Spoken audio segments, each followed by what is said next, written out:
14 صدی قبل عرب کے سنہری ریگستان میں ایک روشنی ابھری جس نے دنیا کے نقشہ کو بدل دیا۔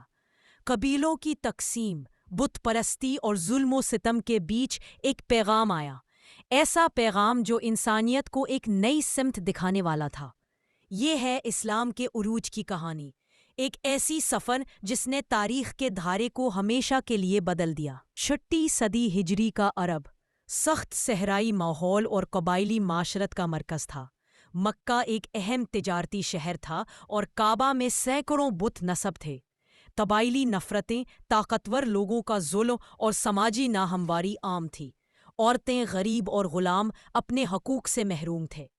اس ماحول میں لوگ ایک ایسے رہنما کے منتظر تھے جو انصاف، حق اور توحید کی روشنی دکھائے۔ سنہ 580 میں مکہ میں عبداللہ اور آمنہ کے ہاں ایک بیٹے کی ولادت ہوئی۔ پیغام واضح تھا۔ پیغام دلالت داری کے ذریعے اللہ پہلی وحی نازل ہوئی۔ پیغام واضح تھا، ایک اللہ ہے اور انسانیت کو انصاف، محبت اور عاجزی کے ساتھ زندگی گزارنی چاہیے۔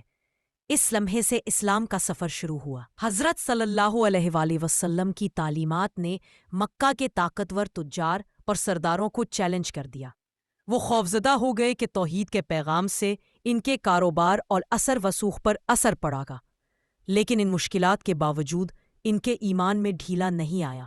چھوٹے گھروں میں عبادت کرتے، قرآن کی آیات پڑھتے اور حق کے راستے پر قائم رہے۔ مکہ کی سرحدوں سے آگے پھیلنے لگا۔ جب ظلم اور تکالیف عروج پر پہنچ گئی تو اللہ کے حکم سے حضرت صلی اللہ علیہ وآلہ وسلم اور آپ کے پیروکار مکہ سے مدینہ کی طرف ہجرت کر گئے۔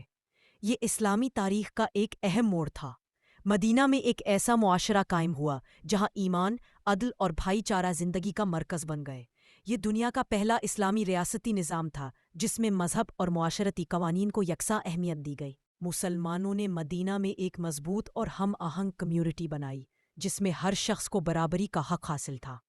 یہ وہ دور تھا جب اسلام نے انسانیت کو ایک نئی راہ دکھائی۔ مدینہ کی ترقی دیکھ کر قریش اور دیگر قبائل فکر مند ہو گئے۔ لڑائیاں شروع ہوئیں اور تاریخی جنگ بدر ہوئی جہاں صرف 313 مسلمان بڑی فوج پر فتح حاصل کرنے میں کامیاب ہوئے۔ یہ ایمان، صبر اور اللہ کی مدد کی ایک علامت تھی۔ جنگ احد مسلمانوں کے لیے صبر اور نظم و ضبط کا سبق بنی اور جنگ خندق حکمت اور اتحاد کا اعلیٰ نمونہ بنی۔ یہ لڑائیاں صرف فوجی مقابلے نہیں تھیں بلکہ ایمان اور قیادت کی آزمائش تھی۔ سنہ 621 میں مسلمان بغیر خون خرابہ کے مکہ میں داخل ہوئے۔ حضرت صلی اللہ علیہ وسلم نے کعبہ سے بت ہٹائے اور شہر کو امن اور عدل کا پیغام دیا۔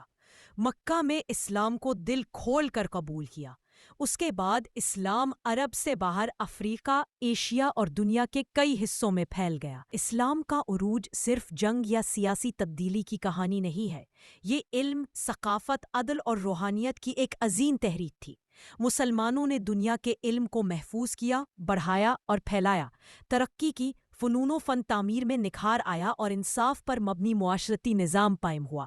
آج اسلام کا پیغام دنیا کے دلوں میں زندہ ہے، نسل در نسل رہنمائی کر رہا ہے۔ عرب کے ریگستان سے شروع ہوئی یہ داستان آج کروڑوں لوگوں کی پہچان بن چکی ہے۔ اسلام کا عروج ایمان، صبر، اتحاد اور رحمت کی علامت ہے۔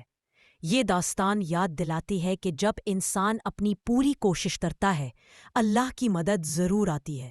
یہ ہے اسلام کا عروج، ایک پیغام جو دلوں کو جوڑتا ہے، ایک راستہ جو انسانیت کو روشنی دیتا ہے۔ Like and subscribe for more videos.